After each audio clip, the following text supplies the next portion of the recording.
Pode deixar, Débora, tio.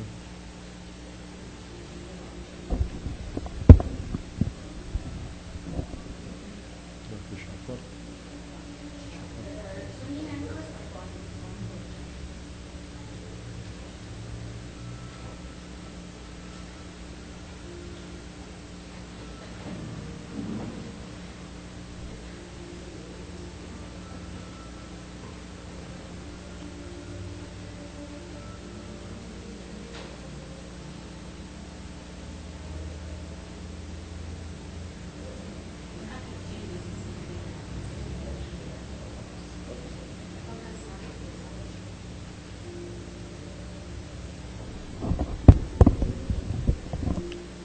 Boa tarde a todos, estejamos sempre na paz de Deus.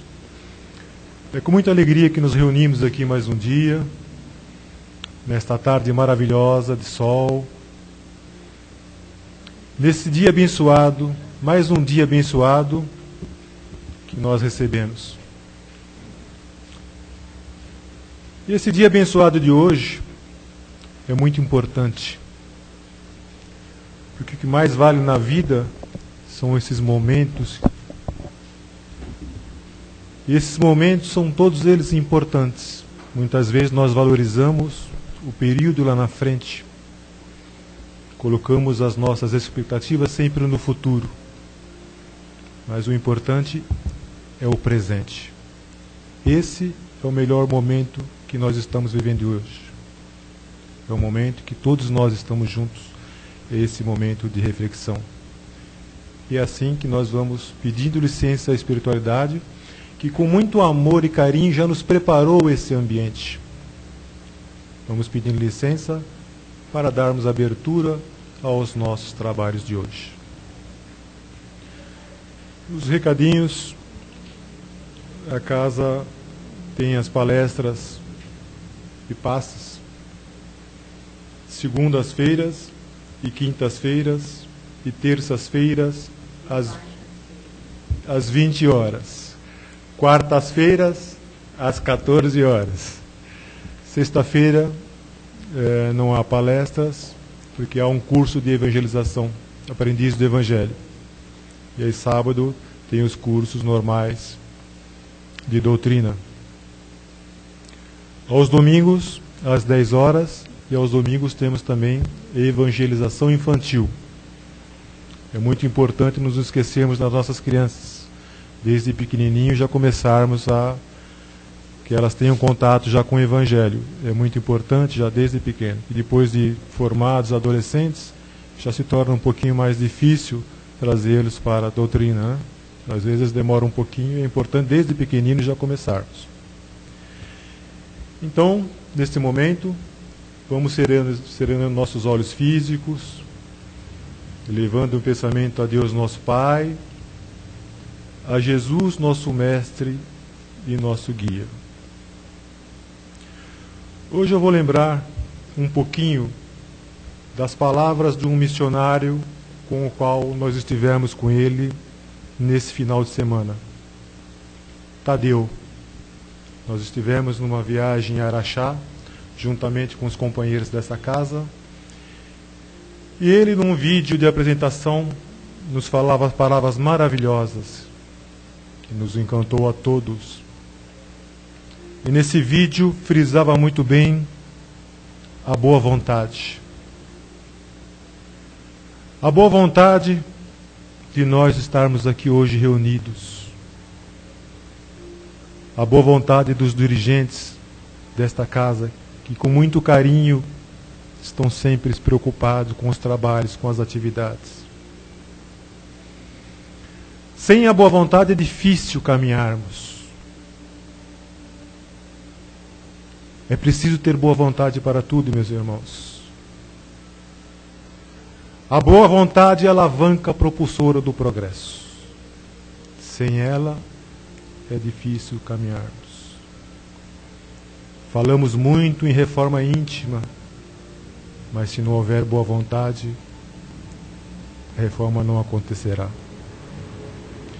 É preciso, desde levantarmos logo cedo, elevarmos o pensamento ao Criador e de boa vontade já agradecermos a bênção de mais um dia. E ao findar esse dia também, não nos esquecermos de boa vontade, agradecermos por termos encerrado mais um dia. E é nesse clima de boa vontade e de esperança que agradecemos por estarmos aqui mais uma vez. Deus de bondade e amor, Jesus, nosso Mestre, nosso Guia, auxilia-nos para que tenhamos paz, a fim de podermos modificarmos aquilo que pode ser modificado. Paciência e resignação, para que possamos aceitar tudo aquilo que não podemos modificar. E sabedoria, Pai, para que possamos distinguir uma da outra. Que assim seja, graças a Deus. E assim, vamos dar início à palestra de hoje com a Dona Matilde.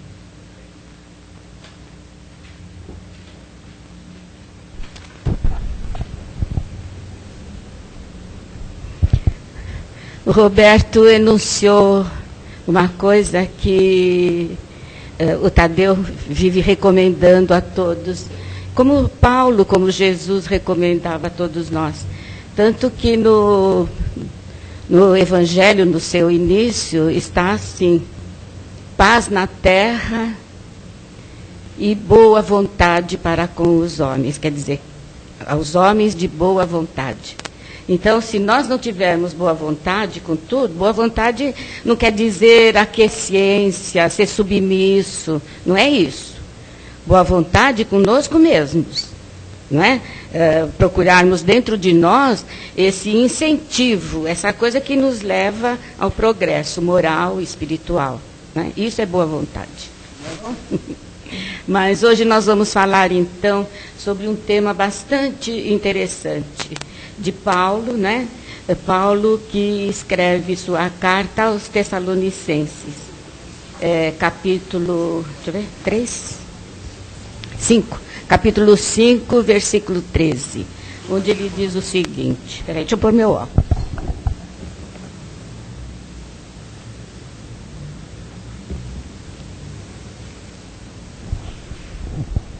E que os tenhais em grande estima e amor por causa da sua obra.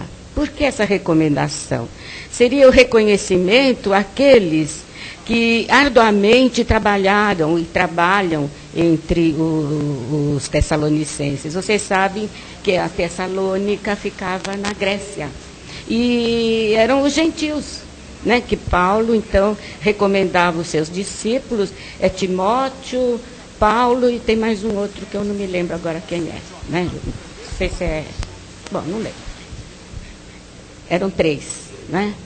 E as recomendações dele eram essa, que eles tivessem, reconhecessem aqueles que trabalhavam arduamente, né?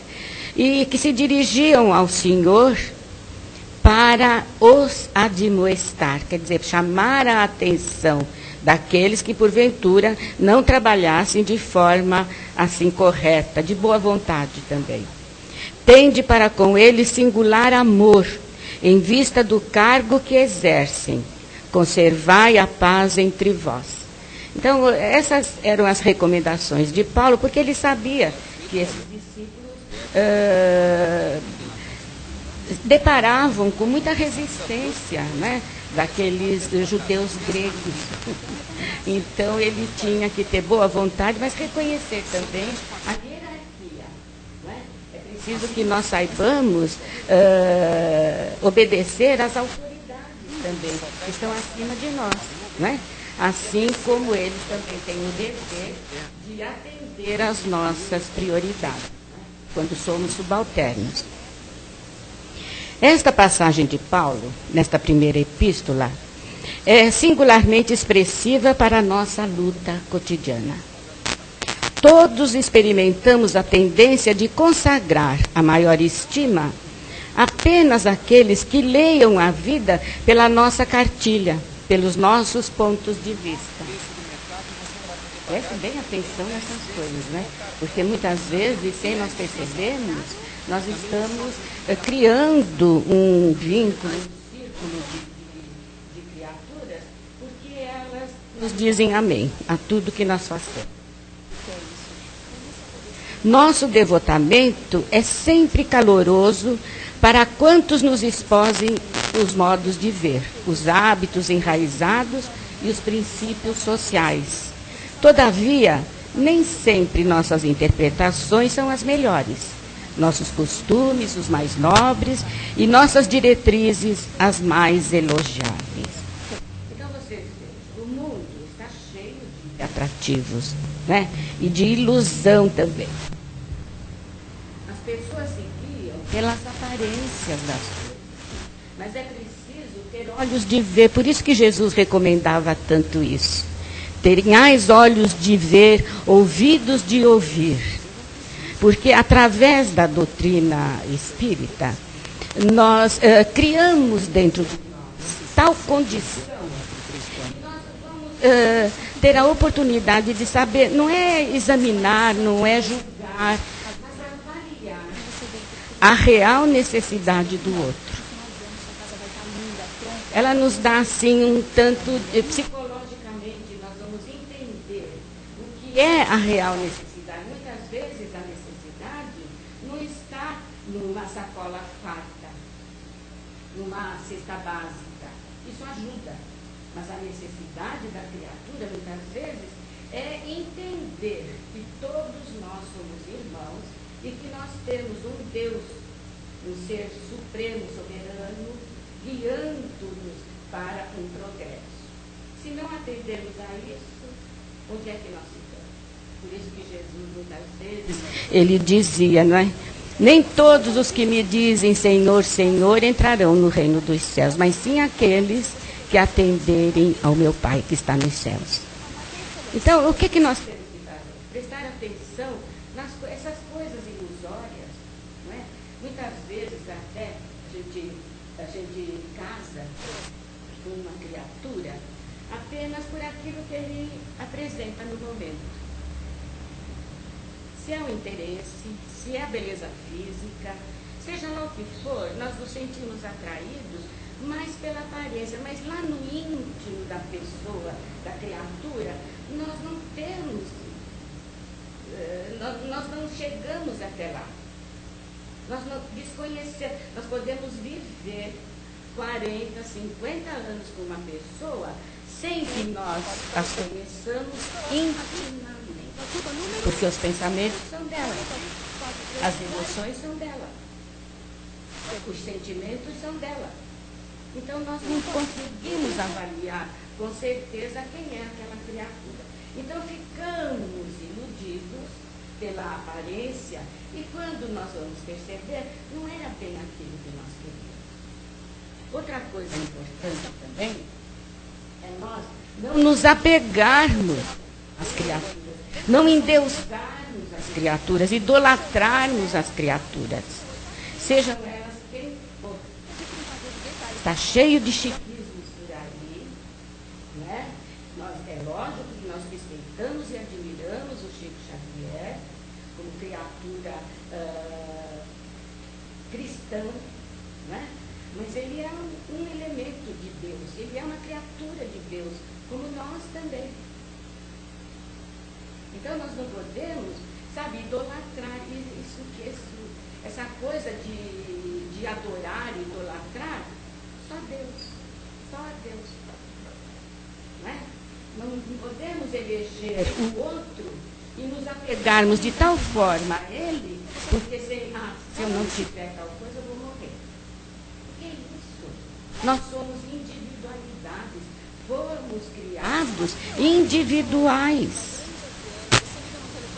Nem os filhos, nós criamos os filhos, assim como nós fomos criados por nossos pais, e eles têm que seguir a vida deles. Recebem até uma certa idade a nossa orientação, que é a nossa responsabilidade. Mas depois disso, eles vão seguir aquilo que eles quiserem. E se eles não forem felizes nas suas escolhas, o problema vai ser, lógico que nós como pais sofremos junto, sentimos isso. Estamos sempre ali para oferecer o nosso ombro, para oferecer o nosso conforto, a nossa palavra. Mas eles fazem a sua escolha. Nós fizemos a nossa. E hoje, graças a Deus, nós estamos voltados para essa doutrina. Por que nós viemos aqui? O que é que nos motiva a nós procurarmos esse entendimento? É a dor? São os problemas da vida? Com certeza. Com certeza. Mas muitos de nós vimos também por aquela vontade de tomar conhecimento das coisas da alma, as coisas do espírito. Sabedores que nós não somos só um corpo de carne, ossos, pele. Não, nós temos uma essência que sobrevive a tudo. E nós temos que cuidar dessa essência, assim como nós cuidamos do nosso corpo, da nossa higiene, da nossa alimentação. É isso que importa. Kardec, quando ele foi convidado a examinar o que estava acontecendo com as mesas girantes, que era modismo na época, lá na França, né, em Paris, o pessoal, após o sarau, se reuniam e queriam ver a mesa falar. Ele foi convidado por um amigo a quem ele muito estimava e admirava, mas ele não se furtou a ir examinar o que estava realmente acontecendo. Então ele foi lá. Ele foi observar, ele foi ver se não havia embuste e se não havia alguma coisa que pudesse dizer que era algo justificado. Mas quando ele viu que realmente, combinando tantas batidas para sim, tantas batidas para não, aquela mesa que é uma matéria inerte, não tem inteligência, respondia com inteligência, ele falou, não, aí tem coisa. Aí ele foi verificar, foi pesquisar e foi aonde ele chegou a verdade. É isso que nós temos que fazer. Todos vêm aqui, ouvem falar. Mas vocês nos conhecem? Vocês frequentam a casa há tanto tempo? Vocês realmente nos conhecem? Tem muita gente que fala, como diz aqui nesse capítulo, nessa carta de Paulo, que fala brilhantemente, mas age de acordo. Por isso que a gente traz testemunhas.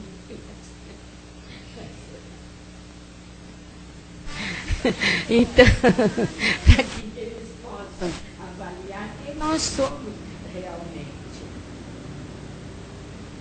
Vocês conhecem os seus parceiros, as suas parceiras, na sua intimidade? Sabe aquilo que eles falam, que eles põem para fora, mas não sabe o que eles pensam. Muitas vezes estão dizendo, eu te amo, e no fundo, cobra. Então é preciso que a gente seja livre. Essa liberdade é essencial para a nossa vida, para que nós possamos prosseguir. Quando Jesus disse, eu venho incendiar a terra, venho pôr fogo à terra. Eu venho, ele tinha pressa, e tenho pressa que isso se faça. Por quê? Porque ele dizia também que no mesmo lar, na mesma família, haveria pai contra filho, filho contra pai, mulher contra marido, marido contra esposa. Haveria a espada separando as criaturas. Porque nem todos nós conjugamos as mesmas opiniões. Nem todos nós temos o mesmo discernimento a respeito das coisas. A propaganda enganosa da televisão ilude muita gente. Ai, que bonitinho, acho que eu vou comprar isso também. E vai e consome aquilo quando, gente, o aparelho, o utensílio para casa, a gente percebe que não é bem aquilo. Então é preciso a gente ter, sabe, discernimento, prestar atenção nas coisas. Não é você ficar, sabe, eu vou olhar para a Cida, eu quero saber o que ela está pensando. Não.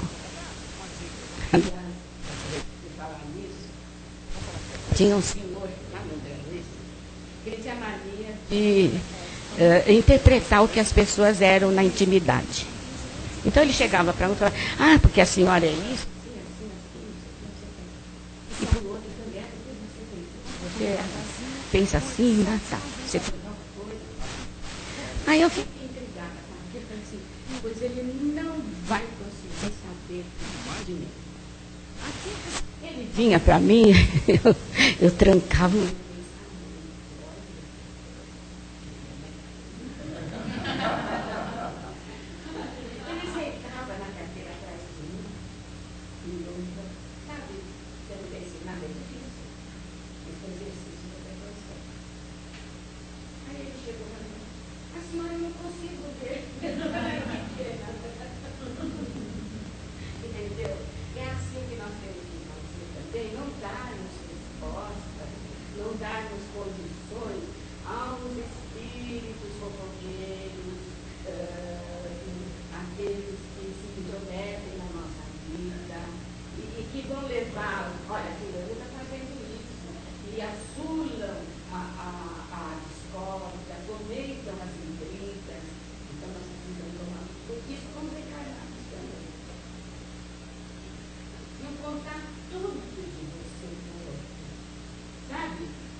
a sua liberdade, a sua intimidade. Isso é muito importante, porque Deus sabe, Deus está atento e Jesus está no leme. Então Ele e os nossos anjos da guarda sabem muito bem o que vai dentro de nós, o que vai no nosso coração. Por isso que eles muitas vezes se dispõem a ajudar. Então eles pensam assim, ele vai muito bem, mas ela vai ter boa vontade, então vamos ajudar um pouquinho. Gente, é dessa forma. Agora, se eu não quiser ouvi-los, dar atenção às suas recomendações, pessoal, vamos deixar um tempo aí e vamos ver o que acontece. Aí a Matilde vai lá pro brejo. É assim. Essas ilusões que nós guardamos são. Uma vez o Richard Simonetti atendendo uma senhora que chorava muito e vinha para ele e falava assim, eu sou tão infeliz, eu estou tão desiludida da vida, mas o que aconteceu? É que meu marido me abandonou. E quando foi isso? Fazem 25 anos. Ele falou, pois dê graças a Deus que a senhora viveu iludida todo esse tempo e agora se desiludiu. Vendo? A gente pensa que uma pessoa é uma coisa e é outra. Não é? Mas vamos continuar.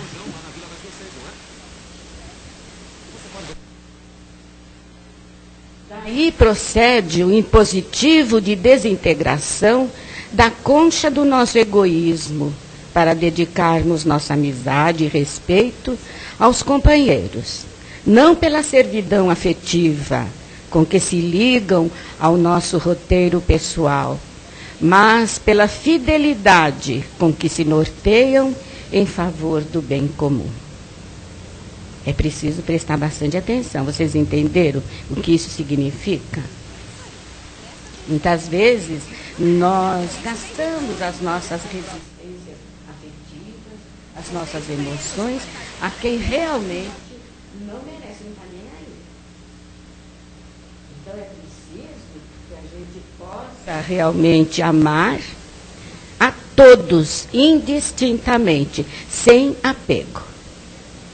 Quando nós soubermos distribuir esse amor, que significa compreensão, significa boa vontade, significa generosidade, solidariedade, aí nós vamos ser mais felizes. Enquanto nós tivermos esse sentimento egoísta, perturbação, criando sofrimento para nós mesmos. Nós não podemos admitir que alguém nos cause sofrimento. Nós só sofremos porque queremos. Que muitas vezes aquele que causa sofrimento em nós, ele está agindo de acordo com as ideias dele. E nós não temos o direito de querer modificar isso, é responsabilidade dele. Por isso que nós temos que nos cuidar. É isso que Paulo diz aqui nesta carta. Se amamos alguém, então só pela beleza física, é provável encontremos amanhã o objeto de nossa afeição a caminho do lixo, do monturo, alguém que se desagrega. Foi tão lindo, tem um tango argentino que ele fala, como é possível ter amado essa criatura, que ela era tão linda e por causa da sua beleza eu sofri tanto, cheguei até o mais abjeto da situação. E hoje eu vejo que ela está toda destruída. É um tango que minha mãe cantava. E é uma lição de vida esse tango. Embora os tangos sejam passionais, né? Mas ele fala isso. Por que por causa desse desastre eu sofri tanto? É quando a gente abre os olhos e percebe como nós estávamos enganados. Né? Isso serve para todos nós. Não é só para alguns, não, é para todos. Se estimamos em algum amigo apenas a oratória brilhante, não se iludam comigo, hein? Eu não sou brilhante. É possível esteja ele em aflitiva mudez dentro dela. Uma coisa eu aprendi, porque eu sofria muito das cordas vocais, da mente, essa coisa. E eu tinha que fazer palestra. Eu falei, mas eu estou com tanta tosse, não posso, minha voz quase não sai, como é que eu vou fazer? Aí eles falavam para mim, vai em frente, vai.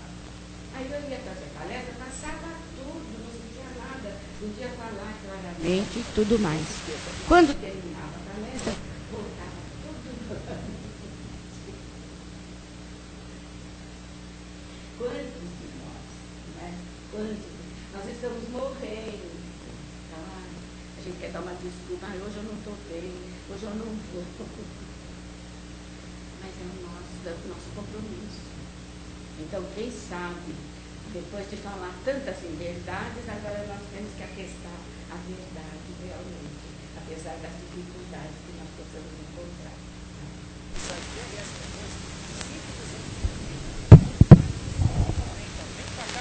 Se nos consagramos a determinada criatura só porque nos obedeça cegamente, é provável estejamos provocando a queda de outros nos mesmos erros em que temos incidido tantas vezes. Há tanta coisa mentirosa, né? Que as pessoas espalham por aí, né? Paga o dízimo, vai lá, e você quebraram os óculos das pessoas, montanhas de óculos das pessoas. As pessoas continuaram sofrendo da prisão. Então, não é aqui uma crítica severa a certas coisas, mas são coisas que realmente acontecem e que nós tomamos conhecimento. Quando você for falar alguma coisa, fale só aquilo que é certo. Não iluda ninguém. No livro Céu e Inferno também tem uma passagem de uma moça que ficou noiva de um sapateiro. Alguém já leu isso? Mas ela não gostava muito dele. Então houve uma discussão daí entre eles, mas ela chegou a ficar noiva. Ela aproveitou então essa discussão para terminar com tudo. Mas o coitado do sapateiro amava loucamente essa criatura. E ele pede, ela põe, ele sai, mas ele fica sentado dela. E ele pede que ela abra a porta, que eles possam conversar, e ela não quer saber. Tanto que ele acaba por se matar ali na porta dela. Aí o que acontece? Então, essa história diz o seguinte: quem foi culpado? Ele culpado porque, por causa de um amor, de um desengano, ele se matou. Ia ter que responder por isso também. Mas ele não foi iludido? Ela não esperou até aquele momento para desmanchar tudo? Por que brincou com os sentimentos do coitado? Então, aquele que seduz, que se insinua ao outro, ele está criando na mente daquela criatura situações muito perigosas. Se ele realmente não tiver a intenção de amar aquela criatura, de favorecê-la com a sua companhia, com o seu amparo. Então vocês vejam como nós muitas vezes agimos de uma forma que as pessoas vão ser envolvidas e no fim elas vão perceber que nós mentimos, que nós os enganamos. Então isso é por demais triste, né? Então é preciso também que a gente verifique direitinho por que muitas vezes nós fazemos isso. É imprescindível aperfeiçoar nosso modo de ver e de sentir, a fim de avançarmos no rumo da vida superior. Busquemos as criaturas, acima de tudo, pelas obras com que beneficiam o tempo e o espaço em que nos movimentamos. Porque um dia compreenderemos que o melhor raramente é aquele que concorda conosco, mas é sempre aquele que concorda com o Senhor, colaborando com Ele na melhoria da vida, dentro e fora de nós. E nós vamos buscar no Evangelho uma passagem do espírito de Simeão. Simeão foi um mártir do cristianismo nascente. Não morreu nas arenas, nem nada. Mas ele estava acolhendo a Lívia, que foi esposa do Públio Lentulus, que hoje é Emmanuel, né? Emmanuel não. Emmanuel, é. E mais a serva dela, né? Que estava sendo perseguida pelos soldados do romanos. Então ele tinha um porão e ele esconde as duas lá, né? E aí ele pela vidência dele, ele previu que os soldados vinham até aquele local buscá-las. Aí ele se põe à frente, fala: vocês permaneçam aí que eu vou conversar com eles.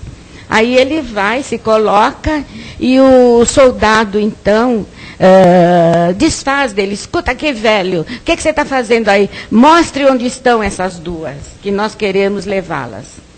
Ele fala: não, aqui não tem ninguém, não. Não tem perigo, não. Então, o que o soldado faz? E depois de argumentar tanto, o soldado bate nele, esbofeteia ele, faz de tudo e ele vem a desencarnar ali. As duas saem apavoradas, né? Porque na tentativa de salvar o Simeão, que era um velhinho muito dócil, um cristão verdadeiro, não é? E ele falava ali nas catacumbas também, depois da passagem de Jesus.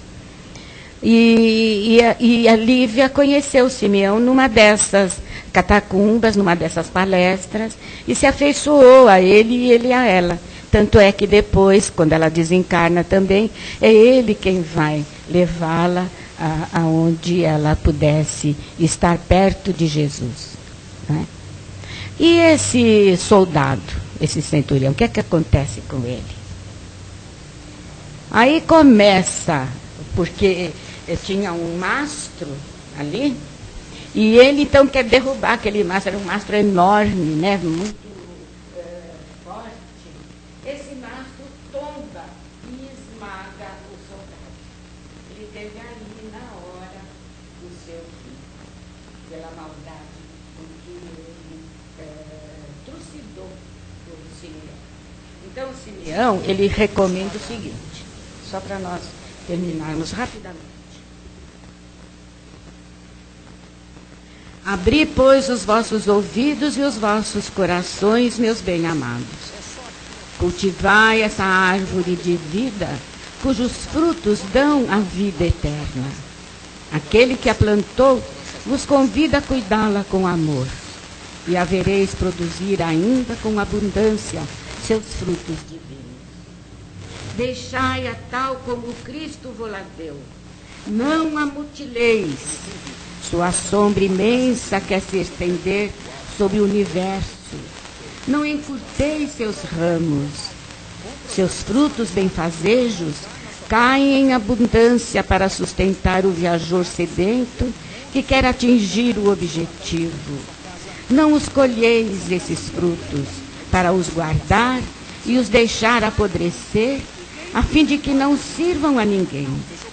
Há muitos chamados e poucos os escolhidos. Há assambarcadores do pão de vida, como os há frequentemente para o pão material. Não vos enfileireis entre eles. A árvore que produz bons frutos deve distribuí-los para todos. E depois, procurar aqueles que estão sedentos, conduzi-os sob os ramos da árvore e dividi com eles o abrigo que ela vos oferece. Não se colhem uvas dos espinheiros. Meus irmãos, distanciai-vos, pois, daqueles que vos chamam para vos apresentar as dificuldades do caminho, e segui aqueles que vos conduzem à sombra da árvore de vida. Isto significa que a árvore é da videira que ele fala, né? Que a árvore boa só pode dar bons frutos. A árvore má dá maus frutos. Isso tem a ver com a doutrina cristã. Isso tem a ver com tudo aquilo que Jesus falou e exemplificou. Né? Nós não podemos conspurcar a doutrina, falarmos uma coisa e agirmos de forma diferente.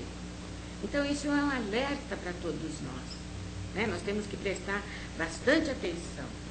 O Divino Salvador, o justo por excelência, disse que suas palavras não passarão. Aqueles que me dizem, Senhor, Senhor, não entrarão todos no reino dos céus, mas só aqueles que fazem a vontade do meu Pai, que está nos céus. Que o Senhor de bênçãos vos abençoe. Que o Deus de luz vos ilumine.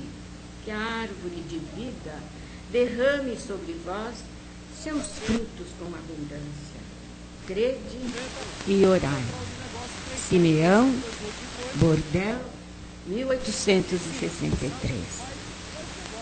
Então, se ele faz parte da composição do Evangelho segundo o Espiritismo, é porque é um espírito de muita luz, né? Se nós conseguirmos seguir, né, esses ensinamentos, essas advertências, com certeza nós seremos muito mais felizes do que fomos até então. Que Jesus abençoe a todos.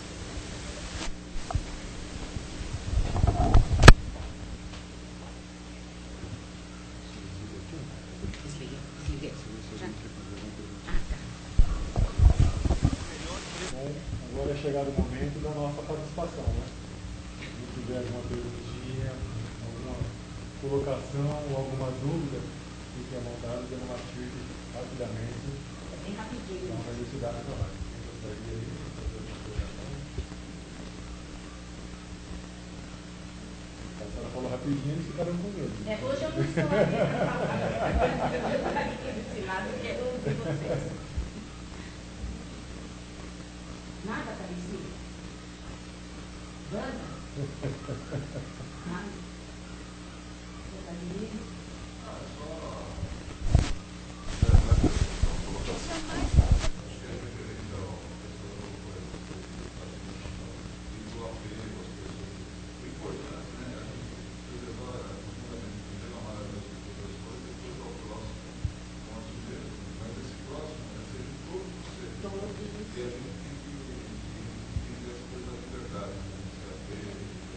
Por isso que a gente exercita isso no seio da família, não é?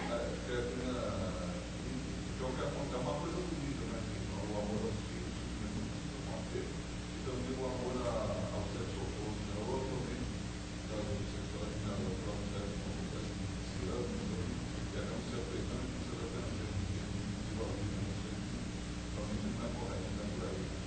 Tem muita gente que fala eu te amo, põe a faca lá na nossa ferida. O importante realmente é isso aí, é o amor, mas o amor para todos os seres. E essa coisa que a gente tem de adoração por outros seres, a gente sabe que é da parte é natural, mas nunca o apelo ao ponto de morte, ou então, tem pessoas que ficam de lá, mas ele acabou. Essas coisas que vêm acontecendo, né, esses crimes todos, passionais, né, porque não admite que o outro siga o seu caminho. A gente tem que fazer assim, xoxo, sabe? Se for sem defesa. Tudo bem? Ninguém mais quer falar nada? O budismo, né, ele prega melhoramento do desapego. É fundamental. Nós não podemos confundir apego com posse. Você colocou, eu acho que é bastante pertinente, né, a questão dessa confusão com posse. O apego, o amor é uma coisa diferente.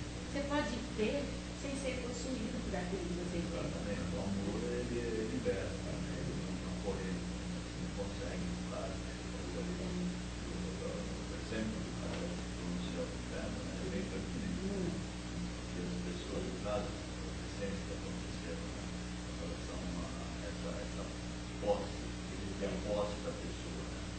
E o amor é uma conquista, né? E quem ama realmente nunca se separa, nem depois da morte física, não se separa. Eles estão sempre unidos pelos laços eternos desse amor. Né? Então podem estar distantes, mas estão juntos de nós, são os nossos entes queridos. Ontem mesmo, rapidinho, fazendo o nosso evangelho, fiquei profundamente emocionada porque eu percebi quem veio ter conosco. E a minha nora sentiu também. Né? Ela também sentiu, ela falou para mim, foi fulano, eu falei, com certeza. Então, você vê, quem nos ama, às vezes até quem, de uma certa forma, não agiu muito bem conosco, e agora percebem aquilo onde erraram, então se achegam, como se pedissem, né, clemência, perdão, não é necessário nem pedir, porque nós espontaneamente já perdoamos, já esquecemos. Entende? Então, você está lindo. Então, teu coração está assim, para receber todo mundo. Né? Isso que é importante.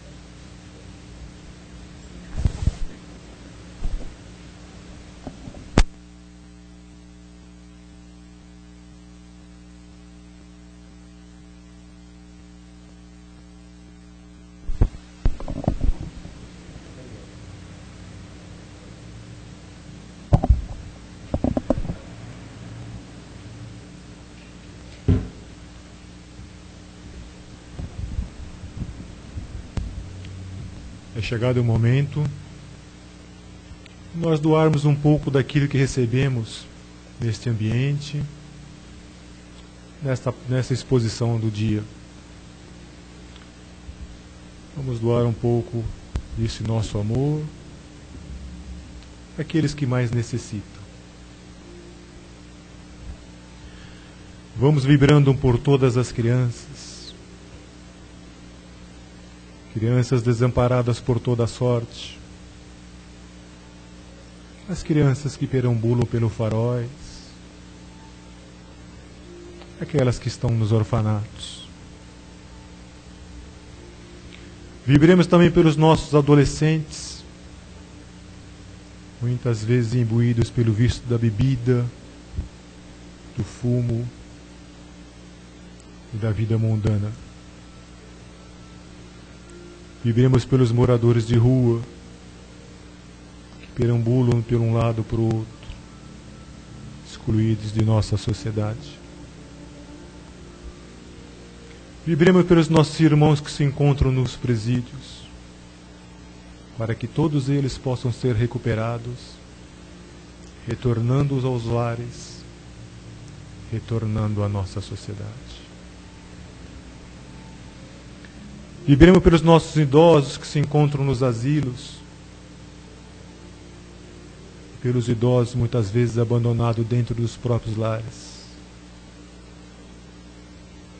Idosos esses que muitas vezes aguardam uma querida visita que não chega.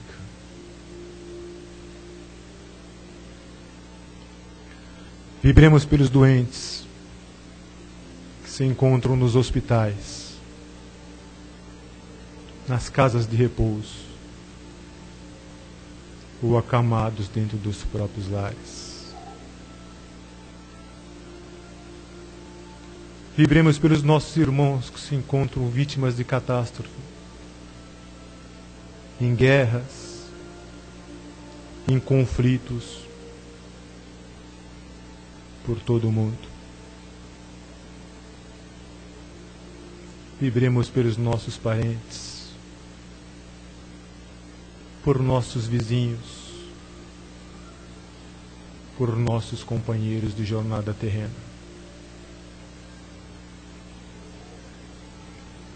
Finalmente, não vamos esquecer também daqueles amigos e parentes desencarnados, até mesmo aqueles que não conhecemos nessa existência. Vibremos a todos eles, levando o nosso abraço, o nosso amor e a nossa compreensão. Finalmente, Pai, nos permita vibrarmos por nós mesmos. Que assim seja, graças a Deus. E assim, vamos dar por encerrado esta primeira parte. Caminharmos agora para a sessão de paz. Continuem aqui com a Dona Aparecida e vamos prosseguir com os nossos trabalhos. Graças a Deus. Graças